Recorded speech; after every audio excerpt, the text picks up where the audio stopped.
Amigas, amigos, hoje eu trago um tema que nós precisamos fazer uma reflexão dinâmica e ao mesmo tempo profunda. É exatamente o enfrentamento diplomático entre os Estados Unidos e o Brasil. Na nossa visão, é desinteressante para os americanos e ainda mais desinteressante para a economia brasileira. Ou seja, não traz um ponto positivo para os dois países. Se nós pegarmos a história dos 2 últimos séculos, o país norte-americano, os Estados Unidos da América e o Brasil tiveram sempre uma convivência de harmonia e conjuminavam sempre seus interesses dentro do interesse bilateral dos dois. Até recentemente, esse interesse se estreitou quando o Brasil entrou na década de 44 para 45, na Segunda Guerra Mundial, onde o presidente americano, no caso o presidente brasileiro da época, Getúlio Vargas, se encontraram em Natal. E com isso, o Brasil ganhou tecnologia para montar a siderurgia nacional. Eu só estou pontuando isso para demonstrar que há um interesse que passa gerações. Agora, hoje, há um enfrentamento diplomático. Vamos, eu não diria nem analisar com profundidade, mas vamos raciocinar juntos sobre 2 focos de consequência. O primeiro foco é o foco financeiro e econômico. O segundo foco é um foco político, é um foco de interesse geopolítico. E que desse foco, quando a gente falar, eu não estou falando nem do PL, nem do PT, nem do PSDB. Eu estou falando do país como nação, como país com interesse coletivo de responsabilidade com a população brasileira. Vamos então visualizar o problema financeiro. Hoje, o Brasil tem 12% das exportações para o mercado americano. Portanto, não é o que era antigamente. 88% das exportações brasileiras estão fora do mercado americano. E tem um fato que é relevante, é que o Brasil é deficitário. O ano passado, o Brasil exportou 40 bilhões, em torno de 40 bilhões de dólares, e importou 40 bilhões e 600 milhões, o que dá um déficit de peso na balança comercial brasileira de em torno de 300 milhões de reais. Ou seja, os americanos são superavitários. Então, não é viável que se tome as medidas que foram tomadas numa taxação de 50% diante de 300 milhões de dólares de déficit, nesse caso, para a empresa, para o país, déficit para o país brasileiro. Não é esse o fato. Agora, esse fato vai ter consequências financeiras aqui. Primeiro, vai diminuir as nossas reservas cambiais. Nossas reservas cambiais, que chegaram a 360 bilhões, está em 314. Vem, nesses últimos 2 anos, caindo. E você sabe que a queda das reservas cambiais podem afetar o preço do dólar. Foi o que aconteceu, como eu já mencionei aqui anteriormente, com a Argentina, na crise do governo anterior. Então, as nossas reservas cambiais são significativas, mas é necessário ter olho de gestão positiva. Esse é um fato. Então, a motivação americana, do ponto de vista geopolítico, é a motivação principal.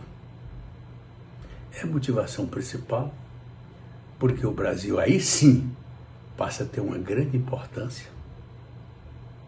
É a segunda economia das Américas,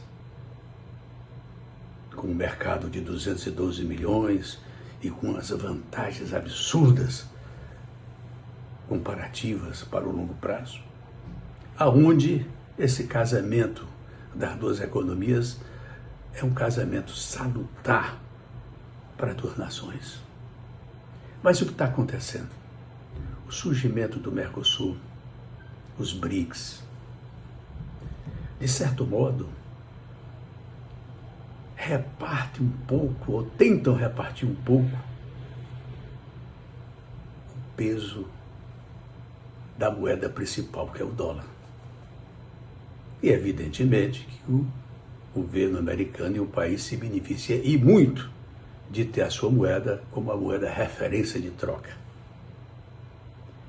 E vamos observar que os Estados Unidos, depois de 1971, com a queda do padrão ouro, onde o padrão ouro, para cada dólar emitido, tinha uma reserva de valor equivalente em ouro no Tesouro,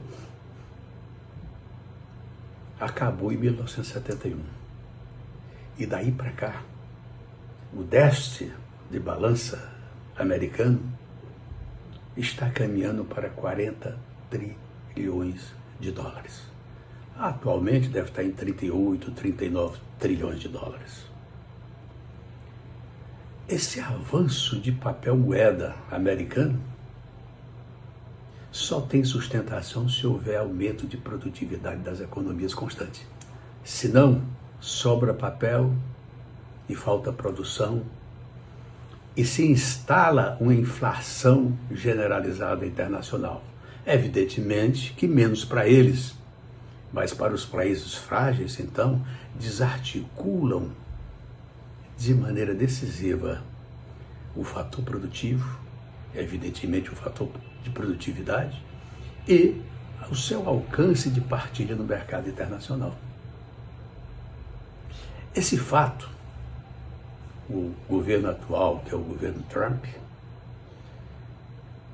reuniu um núcleo de economistas, principalmente o seu ministro do Tesouro, que ele é secretário, um economista muito chegado a ele de uma universidade, e formaram um grupo de trabalho.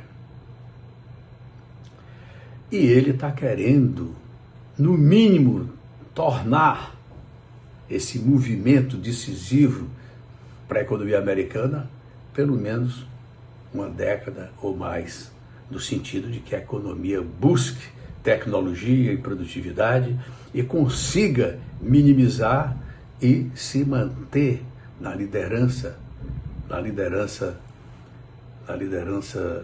internacional de transações, de mercadorias e de serviços.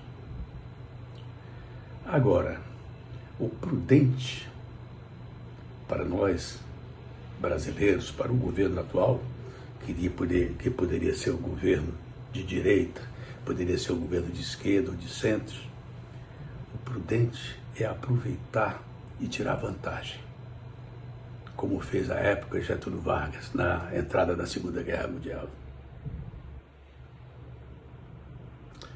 E para o confronto, será uma penalidade muito grande para nós no momento e no futuro. Nós não somos o Davi que ganhamos do gigante. O Davi tinha unção de Deus, nós não temos. Então, nos sobra a via diplomática, nos sobra o conteúdo político, nos sobra entendimento diplomático.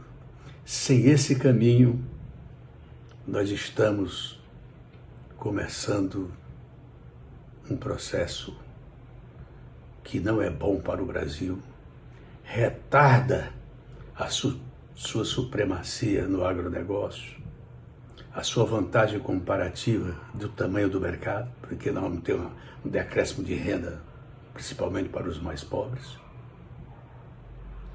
retarda a transição energética, retarda a exploração do petróleo. A nossa bandeira agora, a nossa bandeira é brasileira e verde e amarela. Devemos essencialmente praticar o bom senso e a esperteza diplomática. E nós podemos fazer isso. Basta que algumas medidas ao alcance, por exemplo, do próprio governo, do executivo, e principalmente no meu entendimento do parlamento brasileiro. Essa é a oportunidade do parlamento brasileiro dizer que é importante e que foram eleitos para essencialmente, fundamentalmente, servir ao Brasil. Esse é o caminho de políticas rasas, partidárias, de interesses individuais de permanecer no poder. A consequência vai ser retardar o nosso processo de crescimento e jogar para bem distante o processo de desenvolvimento econômico e social. Vamos, meus amigos, pensar no Brasil. Nós somos e estamos aqui, nós somos transeuntes. E nessa responsabilidade de transeuntes, nós temos a obrigação de pensar no Brasil acima de ideologias e acima de alegorias partidárias que se acabam brevemente, porque a existência é muito curta. Muito obrigado. Estarei de volta oportunamente.